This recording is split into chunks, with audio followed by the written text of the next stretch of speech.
जीत लो हर लम्हा बीत जाने के पहले, लौट कर यादें आती है बीता हुआ वक्त नहीं। जी हां दोस्तों, नमस्कार। मैं डॉक्टर मुकेश आप सभी का एक बार फिर से हार्दिक अभिनंदन करता हूं आपके चैनल एस्ट्रो नक्षत्र 27 पर। दोस्तों, अभी आपके सामने मैं उपस्थित हुआ हूं मार्च 2024 के मासिक भविष्यफल और मार्गदर्शन को लेकर आप सभी प्यारे मकर राशि के जातकों के लिए।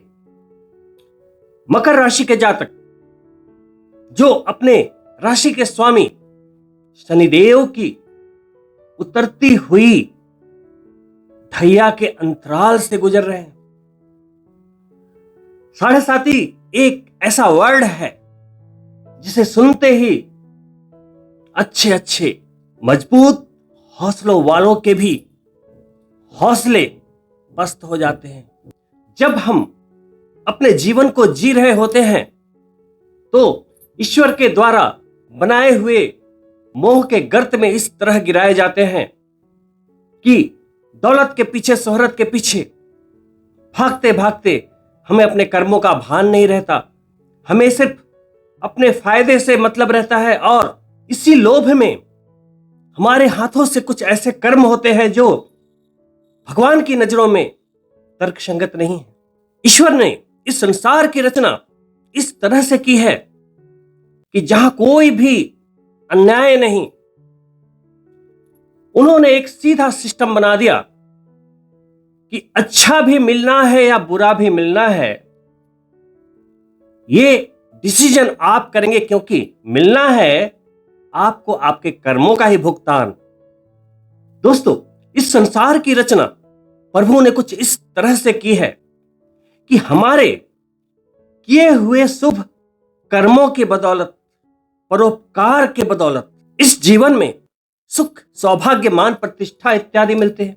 वहीं हमारे ही द्वारा किए हुए बुरे कर्मों के कारण हमारे बनते काम बिगड़ते हैं, अवरोध आते हैं, आत्मिक शांति भंग होती है, रातों की नींद भंग होती है, क्योंकि ईश्वर ने कर्मों के भुगतान के लिए कर्म फलदाता शनि जी को नियुक्त किया है, जो साढ़े साती के दौरान आपके अच्छे कर्मों के बदले रंक से राजा भी बनाते हैं, वहीं बुरे कर्मों के बदले आपकी कठिन परीक्षा लेकर प्रताड़ित कर आपके ही कर्मों के द्वारा जो गलतियां हुई हैं उन्हीं कर्मों से दोबारा आपका साक्षात्कार करवाकर आपके कर्मों का भुगतान करती है।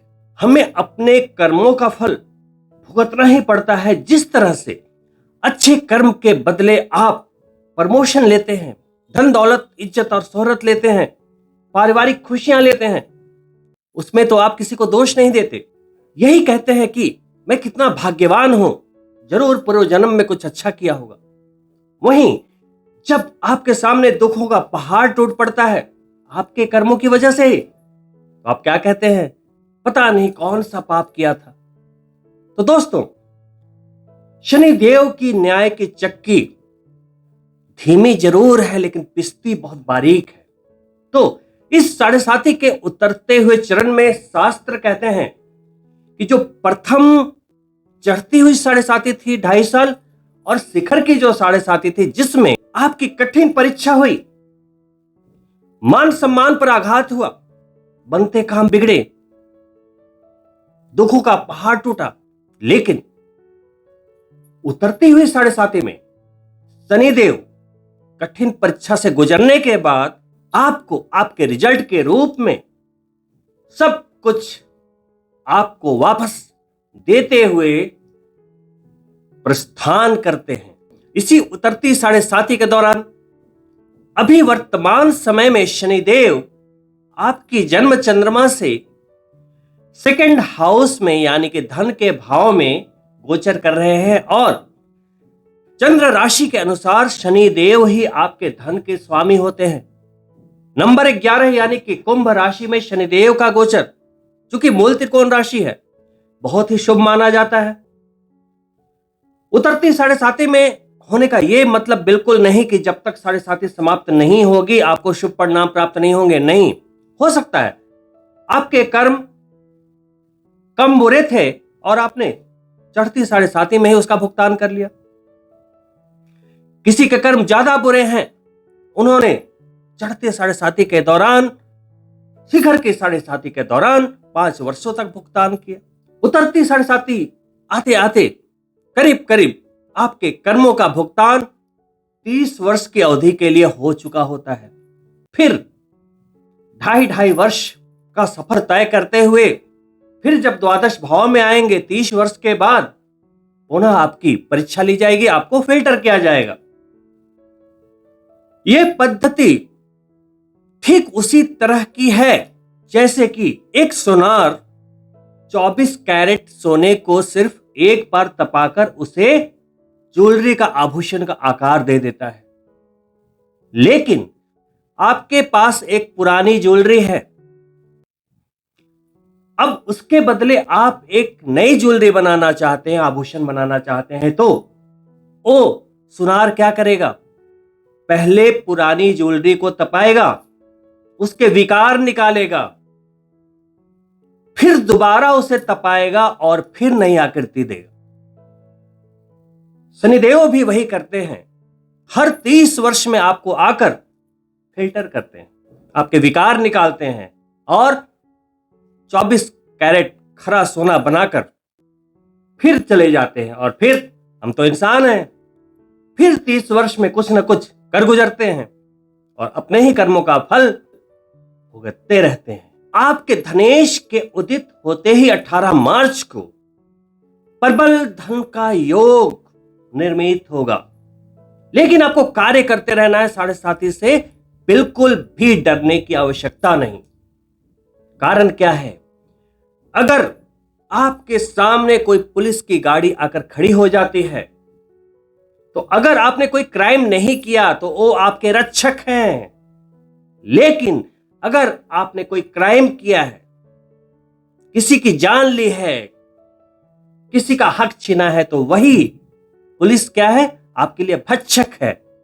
उसी तरीके से अगर आपकी नीयत अच्छी है, कर्म अच्छे हैं, आपका किया गया प्रयास अच्छा है, तो शनिदेव की साढ़े साती उसी पुलिस जीप के समान है, वो आपकी रक्षक है। वहीं वर्तमान समय में भी आप किसी का हक मार रहे हैं, मनसा वाचा कर्मणा कुछ गलतियां कर रहे हैं, तो वही शनिदेव भक्षक बनकर आपके धन का नुकसान, मानहानि, रिश्तों का नुकसान, प्रेम प्यार का नुकसान, हर तरह से नुकसान करवाते चले जाते हैं। उद्देश्य सिर्फ इतना है, आपको सही रास्ते पर लाना, प्रभु से आपका एक कनेक्शन कराना। और प्रभु के शरण में आप तभी जा सकते हो, प्रभु से आप तभी कनेक्ट हो सकते हो जब आप अपने सोल से बिल्कुल क्लीन हो जाते हो। तो दोस्तों, मार्च के महीने में उतरती हुई साढ़े साती की थोड़ी सी पीड़ा को कम करते हुए कुछ अद्भुत गोचर होने वाले हैं, जो आपके धन के भाव में इतनी सकारात्मक ऊर्जा भरने वाले हैं कि आपको मजा आ जाएगा। लेकिन मार्च के पहले गोचर से संबंधित थोड़ी सी सावधानी अनिवार्य रहेगी। पहला गोचर है बुध का, जो आपके छठे भाव के स्वामी होते हैं और आपके भाग्य के भाव के स्वामी होते हैं। अभी फिलहाल तो धन के भाव में है 7 मार्च के पहले, लेकिन 7 मार्च को जब वो मीन राशि में आपके 3rd हाउस में प्रवेश करेंगे तो नीच के हो जाएंगे, क्योंकि मीन राशि बुध की नीच राशि होती है, उनका प्रभाव कम हो जाएगा। आपके मानसिकता के भाव में तृतीय भाव में गए हैं तो चलो विचारों में तीव्रता तो रहेगी, लेकिन चूंकि वो छठे भाव के स्वामी है। छठा भाव क्या होता है? आपका स्ट्रगल, नौकरी का भाव, रोगों का भाव, शत्रुओं का भाव, कर्जे का भाव। तो जब बुध कमजोर स्थिति में रहेंगे पूरे मार्च, 7 मार्च के बाद, तो आपको इस दौरान कोई लोन्स नहीं लेने चाहिए, कोई कर्ज लेने से बचना चाहिए। दूसरी बात, शत्रुओं पर पैनी निगाह रखनी चाहिए। साढ़े साती का समय है, कोशिश करें कि शत्रुओं से ना उलझें, अदरवाइज अभी छठे भाव के स्वामी कमजोर स्थिति में है तो शत्रु हावी हो सकते हैं। स्वास्थ्य का थोड़ा सा ध्यान रखें। वहीं बुध के नीच होते ही कहीं ना कहीं आपको थोड़ी सी अपने भाग्य में कमी का आभास होगा, लेकिन चिंता की आवश्यकता बिल्कुल भी नहीं है। क्यों? एक गोचर भले ही कमजोर है, दूसरा गोचर जो 7 मार्च को ही होने वाला है, जबरदस्त। यदि आपने इस गोचर को समझ लिया तो सिर्फ यही महीना नहीं, पूरा वर्ष और आने वाला समय भी बेहतरीन निकलेगा, क्योंकि शुक्र देव के बारे में बात हो रही है। शुक्र जो लक्ष्मी, वैभव और प्यार के कारक ग्रह है, हर तरह की भौतिक सुख संपदाएं, लग्जरीज, आभूषण, सौंदर्य, हर तरह के सुख शुक्र देता है। आप मकर राशि के जातकों के लिए शुक्र योग कारक ग्रह होते हैं। पंचम भाव यानी कि प्यार के भाव के स्वामी, संतान के भाव के स्वामी, पूर्व जन्म के कर्मों के भाव के स्वामी, शिक्षा के भाव के स्वामी यानी कि पंचम त्रिकोण के स्वामी। वहीं आपके दशमेश होते हैं करियर के नियंत्रण करता। आप चाहे किसी भी जरिए से अपनी आजीविका कमा रहे हैं, शुक्र आप मकर राशि के जातकों के लिए पूरे करियर के नियंत्रण करता है। वही शुक्र अभी फिलहाल मंगल के साथ 7 मार्च तक आपके जन्म चंद्रमा पर गोचर कर रहे हैं। अभी भी बहुत अच्छा संयोग बना हुआ, क्योंकि मंगल है आपके लाभ के स्वामी, लाभेश, और करियर के स्वामी और पंचम त्रिकोण के स्वामी होते हुए शुक्र के साथ ही होती है। तो 7 मार्च के पहले भी बहुत ही बढ़िया योगायोग बने हुए हैं। आपके जन्म चंद्रमा से लाभ का संबंध बना रहे हैं। इसका मतलब क्या हुआ? मान सम्मान, प्रतिष्ठा की प्राप्ति। बार बार साढ़े साथी की नकारात्मक भावनाएं ना लाएं, वो चीजें अट्रैक्ट होती है। क्वांटम फिजिक्स के अनुसार आपके द्वारा बोला गया एक वर्ड ब्रह्मांड के लास्ट छोर तक जाने की शक्ति रखता है। अपने शब्दों को कभी कमजोर ना समझें। अच्छा बोले अच्छा मिलेगा, अच्छा करे अच्छा मिलेगा। अब समझना क्या है, देखिए 7 मार्च को जब शुक्र देव द्वितीय भाव में गोचर करेंगे, तो द्वितीय भाव आपका सेकंड हाउस क्या होता है? आपकी वाणी, सोशल सर्कल, धन का भाव। समझना यह है कि शुक्र देव की युति वहां होने वाली है आपके धनेश के साथ, शनिदेव के साथ, क्योंकि आपकी जन्म चंद्रमा में क्या लिखा होता है? नंबर 10, और अगला नंबर क्या है? नंबर 11, यानी कुंभ राशि, यानी कि शनि आपके होते हैं धनेश। लाभेश तो पहले ही जन्म चंद्रमा पर गोचर कर रहे हैं, वो भी 15 मार्च को धन के भाव में आ जाएंगे। तो देखिए कितना सुंदर योगा योग। देखिए शुक्र जो कि प्यार के कारक ग्रह है, पंचम भाव के स्वामी है, तो प्यार का लाभ, विद्यार्थियों के लिए शिक्षा का लाभ, संतान का लाभ, संतान का सुख, करियर के स्वामी है तो करियर का लाभ, और लाभेश वही है तो हर तरह के अर्थ लाभ और सारे कारक तत्वों को एक सूत्र में पिरोता हुआ लाभ ही लाभ के प्रबल योगा योगों को निर्मित करता हुआ शुक्र, मंगल और शनिदेव का ये त्रयो कॉम्बिनेशन। पहले मैं आपके लाभ और करियर की बात करता हूं, धन की बात करता हूं, फिर प्यार और वैवाहिक जीवन की मधुरता की बात करूंगा, शिक्षा की बात करूंगा। देखिए समझना यह है कि इतने प्रबल योगा योग हैं, अगर मैं बोलूं कि करोड़पति अरबपति बनने के योगा योग हैं, तो एक पल में आपको हंसी आने लगती है अपने ऊपर ही। मैं कहा करोड़पति, राइट? अब यहां पर सोचना यह है कि ऐसा क्यों होता है। मैं आपको बता रहा हूं वीडियो में प्रबल धन योग। इसको इस तरीके से समझें कि कोई मकर राशि का जातक है, वो नौकरी करते हैं और उसकी जो सैलरी है, जो मंथली इनकम है, वो है 2 लाख रुपए। अब इस तरह के जबरदस्त धन योग आ गए तो ज्यादा से ज्यादा क्या होगा, 2 लाख रुपए की जो सैलरी है वो तो आएगी, साथ में कुछ इंसेंटिव, कमीशन, या हो सकता है ऐसे योगायोग में प्रमोशन हो जाए। लेकिन करोड़ों की इनकम तो नहीं आएगी। तो ये क्या हुआ, कर्मा। जैसे आपने एक लॉटरी की टिकट ली जिसमें कि हाईएस्ट इनाम की राशि है 10 लाख रुपए। इस तरह के प्रबल धन योग आए और आपकी लॉटरी निकल गई। कितना मिलेगा आपको, 10 लाख रुपए। करोड़ तो नहीं मिलेंगे। समझ रहे हो बात, लिमिटेशन। आप कर क्या रहे हैं, आपने किया क्या है, आपने लिया क्या है। वहीं एक बिजनेसमैन है जो पहले से ही मेहनत करके अपने कारोबार को लाखों का, करोड़ों का बना चुका है। अब ऐसे प्रबल धन योग आएंगे तो वो मल्टीप्लाई होगा और करोड़ों की इनकम होगी। अब बात समझ में आई। ये योग है प्रबल धन योग, इसमें कोई संदेह नहीं। लेकिन आपको मिलेगा उतना ही जितना कि आप कर रहे हैं। तो दोस्तों, पहले सोचना होगा कि अगर हमें एक बड़ा पैसा कमाना है, इस तरह के धन योगों के लाभ को लेना है, तो आखिर आप किस व्हीकल में सवारी कर रहे हैं। अगर मुझे दिल्ली से यूएस जाना है तो मुझे फ्लाइट लेनी पड़ेगी। अगर मेरे पास फरारी भी है तो मैं नहीं जा पाऊंगा।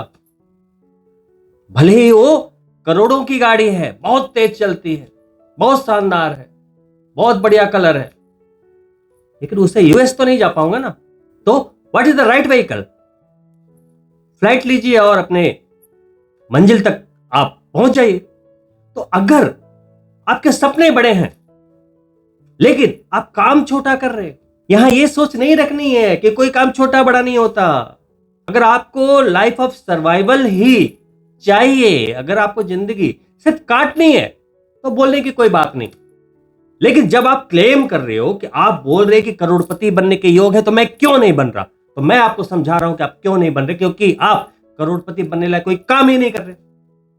ऐसा नहीं है कि आपके अंदर योग्यता नहीं है, आप गलत सवारी में है। अगर आप साइकिल पर बैठे हो, बड़ी तेजी से उसे चला रहे हो, बड़ी तेजी से पैडल मार रहे हो, पसीना निकल रहा है, पहिया भी बड़ी तेजी से घूम रहा है, लेकिन उसकी गति और पीछे से आ रही एक कार की गति में फर्क होगा ना।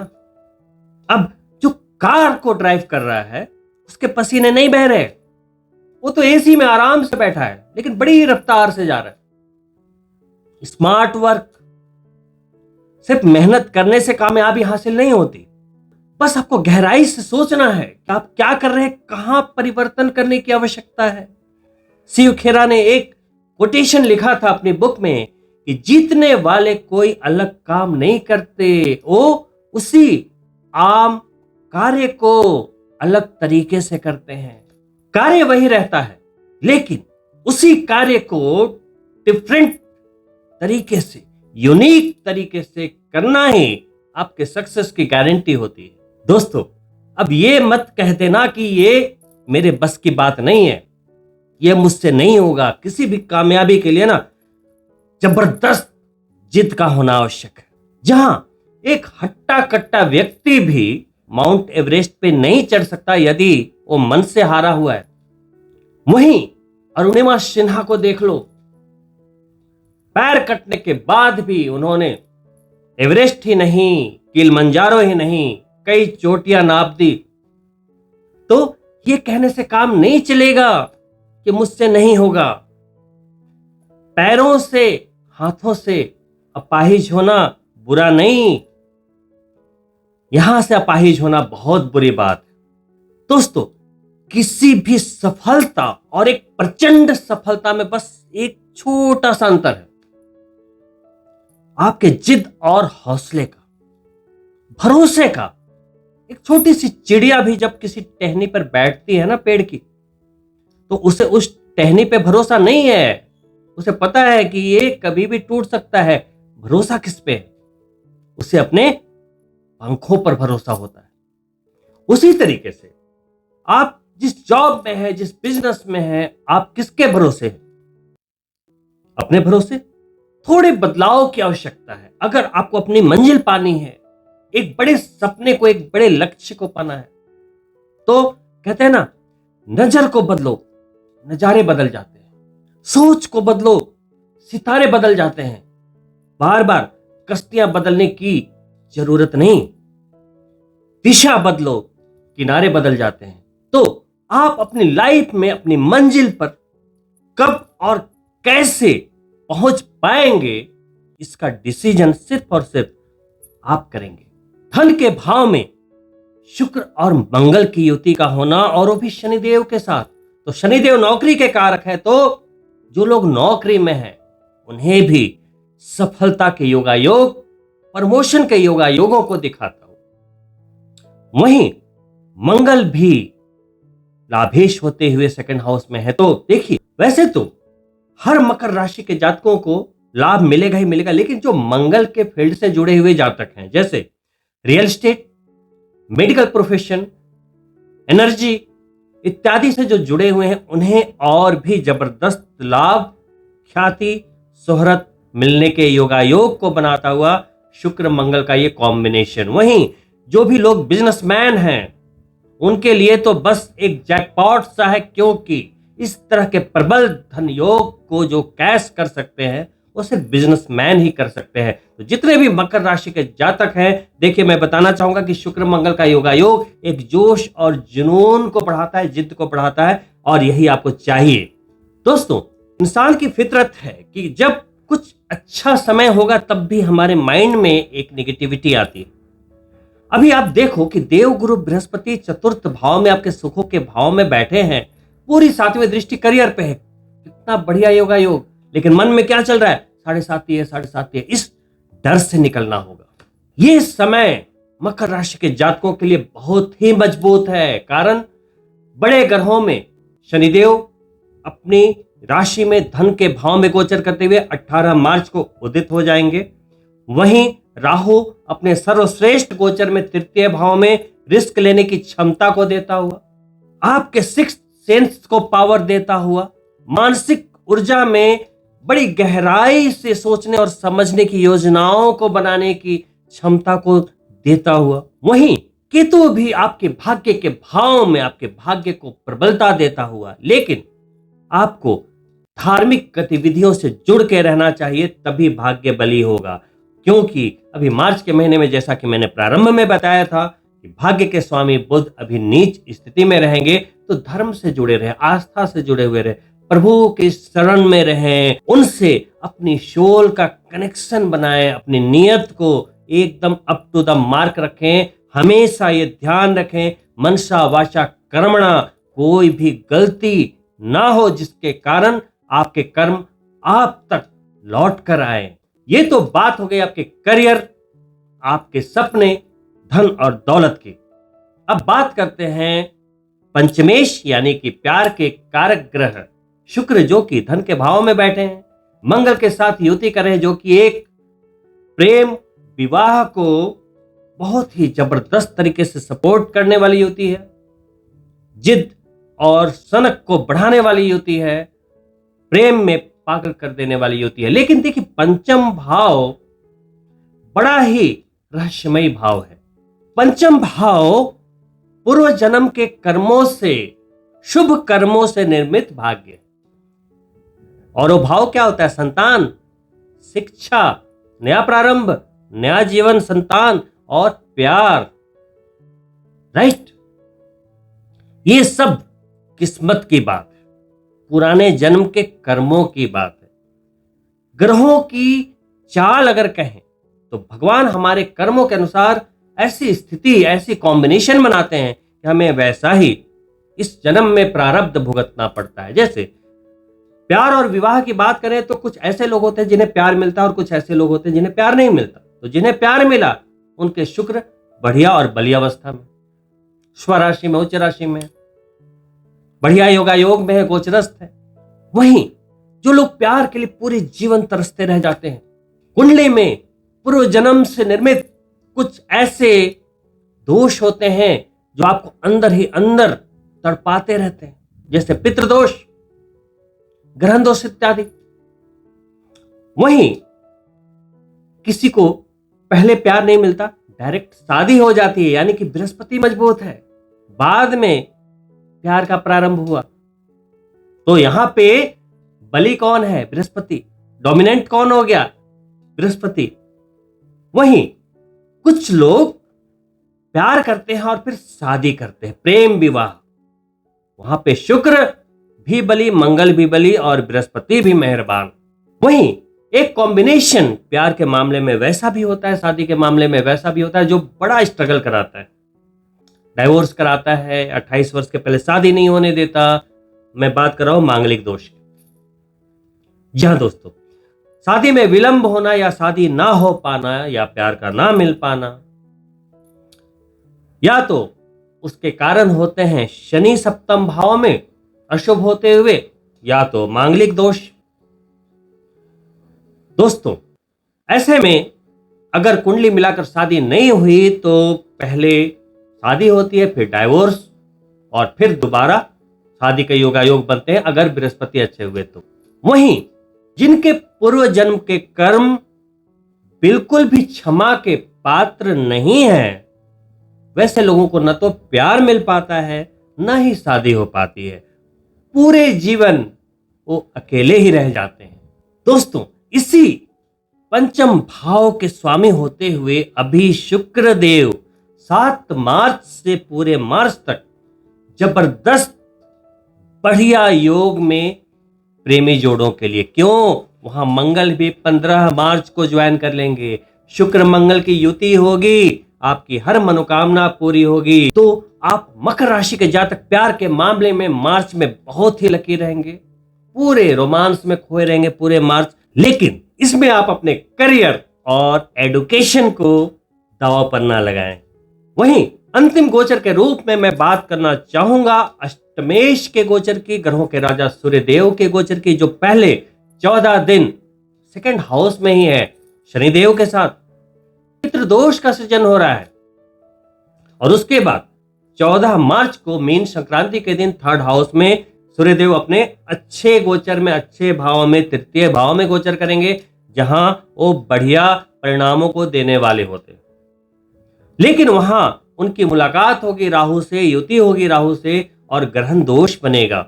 तो पहले 14 दिन और बाद के 14 दिनों की स्थिति को मैं समझाता हूं। देखिए, अष्टमेश है, सेकंड हाउस में गए अचानक धन के लाभ को दे सकते हैं, सरकारी कार्यों में बहुत बड़े बेनिफिट्स को दे सकते हैं, पैतृक संपत्ति के मामले में आप लकी रहेंगे, कोई भी लिटिगेशन, कोर्ट कचहरी, केस मुकदमे के मामले चल रहे थे उसमें आप निजात पा सकते हैं, क्योंकि सिर्फ सूर्यदेव वहां अकेले नहीं है, आपके धनेश के साथ संबंध निर्मित हो रहा है और आपके लाभेश भी वही हैं। तो यहाँ पे सिर्फ उन चंद लोगों को मुश्किलें हो सकती है जिनकी जन्म पत्रिका में पहले से पितृदोष है। उपाय यथाशीघ्र करवा लेना चाहिए ताकि कोई भी विघ्न बाधा आगे ना आए।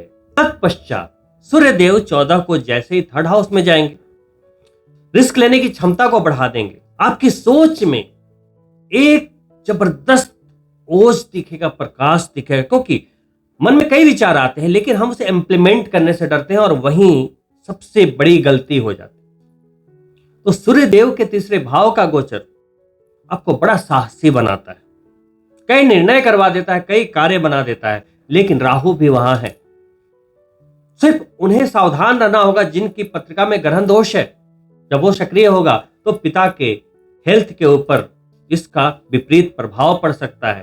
तो जिनकी कुंडली में पहले से ग्रहण दोष है उसकी शांति करवानी चाहिए, सूर्य को मजबूती देनी चाहिए, सूर्य के मंत्र करने चाहिए, उनके बीज मंत्र के अलावा गायत्री मंत्र का जाप लगातार करना चाहिए, कम से कम 5 माला प्रतिदिन। ओम भूर्भुवस्सुः तत्सवितुर्वरेण्यं भर्गो देवस्य धीमहि धियो यो नः प्रचोदयात्, या आप सूर्य के बीज मंत्र भी कर सकते हैं। प्रति रविवार को, संडे को सूर्य देव के सामने खड़े होकर मस्तक गीला करके जल तो प्रतिदिन चढ़ाएं, लेकिन रविवार को या सप्तमी को आदित्य हृदय स्तोत्र का पाठ करें।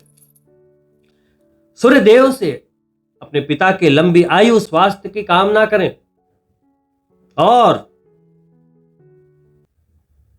अपने कर्मों की क्षमा प्रार्थना करें, क्योंकि अगर आपकी पत्रिका में, जन्म पत्रिका में, प्रारब्ध पत्रिका में यदि सूर्य ग्रहण दोष है, सूर्य केतु या सूर्य राहु या तो पितृदोष है, तो इसका मतलब है कि आपके ऊपर पिछले जन्म के कर्मों का उद्धार अभी बाकी है।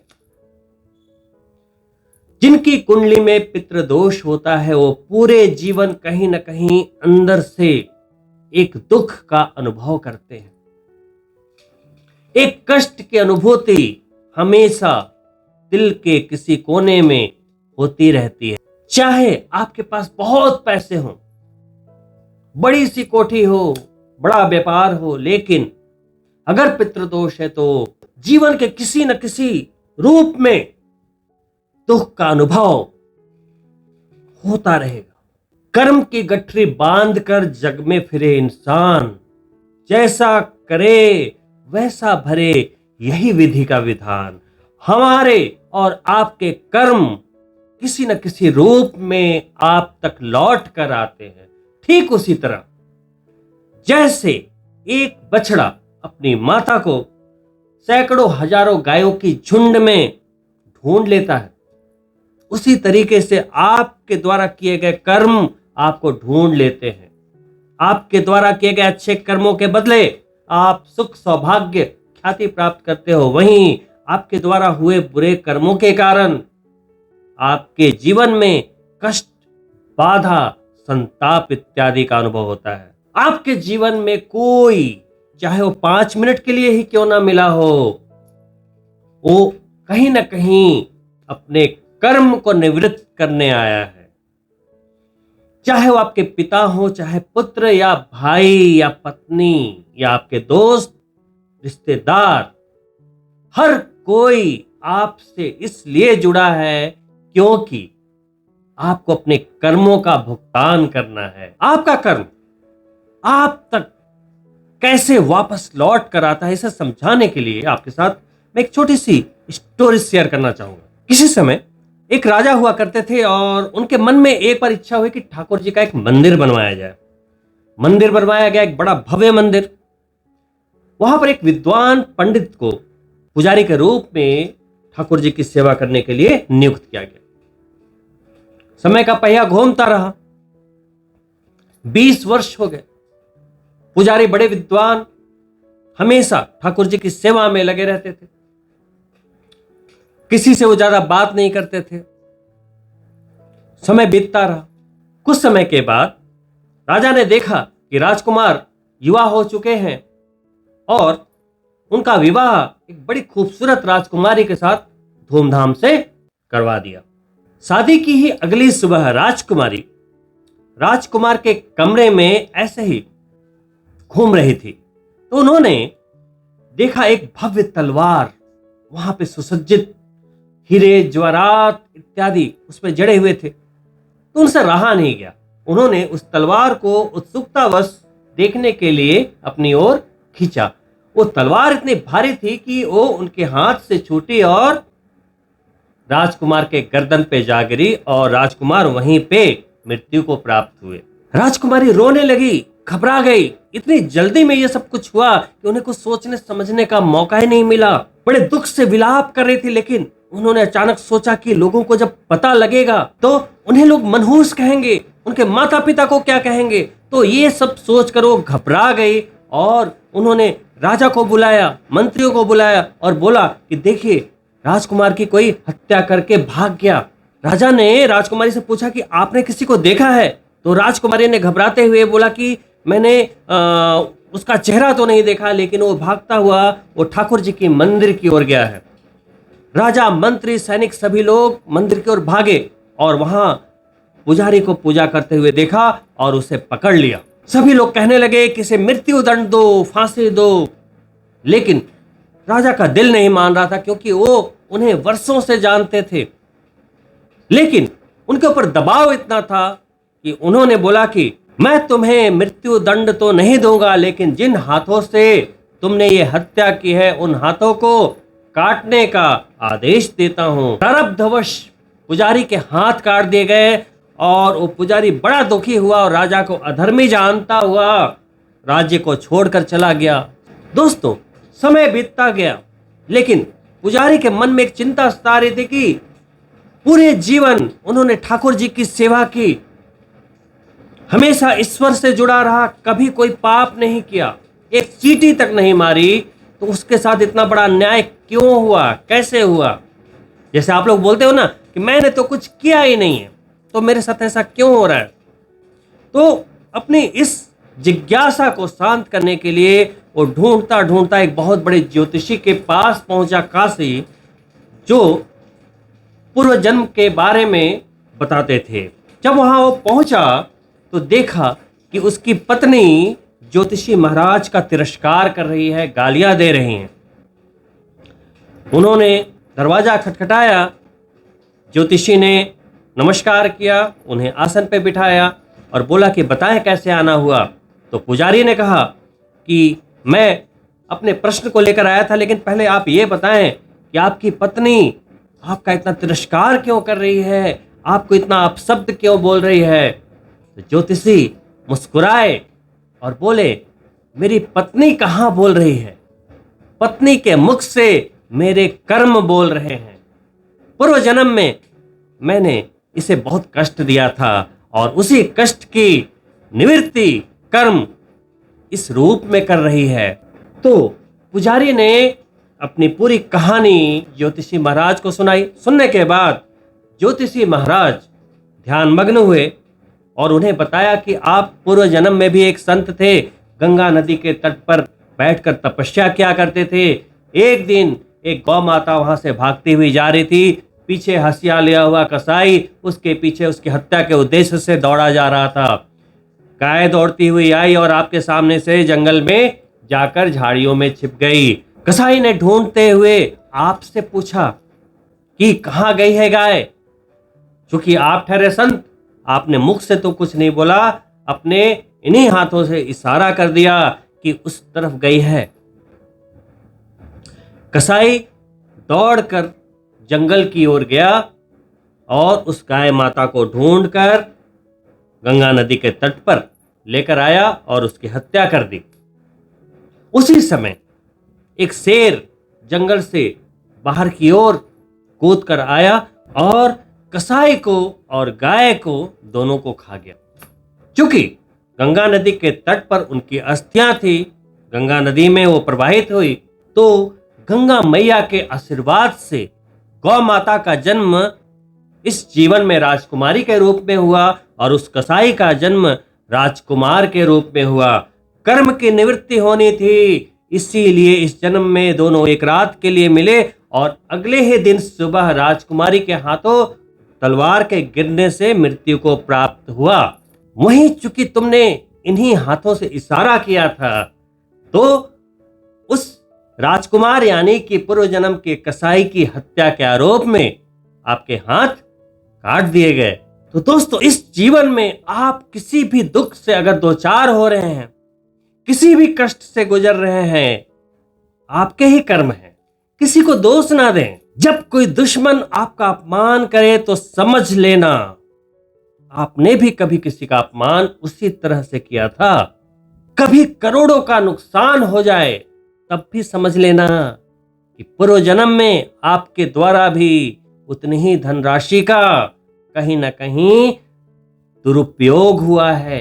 चाहे करोड़ों का नुकसान हो जाए या सेहत खराब हो या कुछ भी हो, कोई भी कष्ट हो, उसकी निवृत्ति हो रही है, ये मानकर जीवन को जिए। अगर इससे पार निकलना है तो प्रभु की शरण में जाना होगा और सबसे बड़ी बात ध्यान रखना होगा कि इस जीवन में कोई अपराध ना हो। जैसे ही अपराध होगा, कर्म और हावी होगा। जब भीष्म पितामह बाणों की सैया पर लेटे थे, भगवान श्री कृष्ण से पूछते हैं कि मैंने इस जीवन में कोई अपराध नहीं किया, कोई पाप नहीं किया, तो इतना कष्ट क्यों?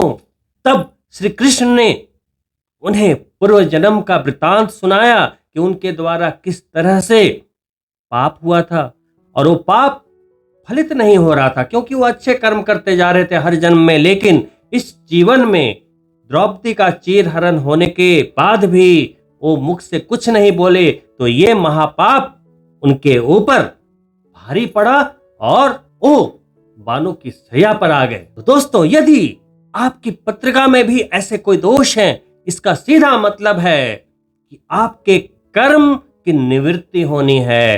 तो इस जन्म में अच्छे कर्म करें ताकि वो कर्म हावी ना हो, नकारात्मक रूप से प्रभु की शरण में रहें, क्षमा मांगते रहें, ग्रेटिट्यूड ग्रेटिट्यूड ग्रेटिट्यूड, हर समय धन्यवाद बोले, प्रभु से जुड़ने की कोशिश करें। यदि आप प्रभु से पवित्र मन से जुड़े रहते हैं, इस जीवन में मन से, वचन से, कर्म से कोई पाप नहीं करते, किसी का दिल नहीं दुखाते, किसी का धन नहीं हड़पते, तो विश्वास रखिए आपके पूर्व जन्म के कर्म भी तब तक आपका इंतजार करेंगे जब तक कि कोई गलती ना हो जाए।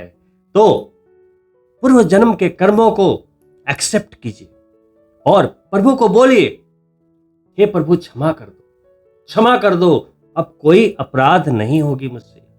तो दोस्तों, आप मकर राशि के जातकों के लिए फिलहाल मार्च के महीने का गोचर सर्वोत्तम है, लेकिन मैंने आपको ये बातें इसलिए समझाई कि चाहे मार्च के गोचर हो या अप्रैल के या किसी भी महीने के, उनमें बन रहे धन योगों का, अच्छे अच्छे योगों का, सफलताओं के योगों का तब तक लाभ नहीं मिलेगा जब तक आपके कर्म अच्छे नहीं हैं।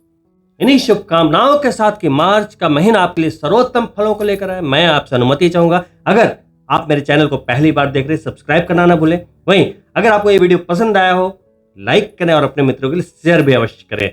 बहुत ही जल्द मिलता हूं दूसरी वीडियो में, तब तक के लिए नमस्कार मित्रों।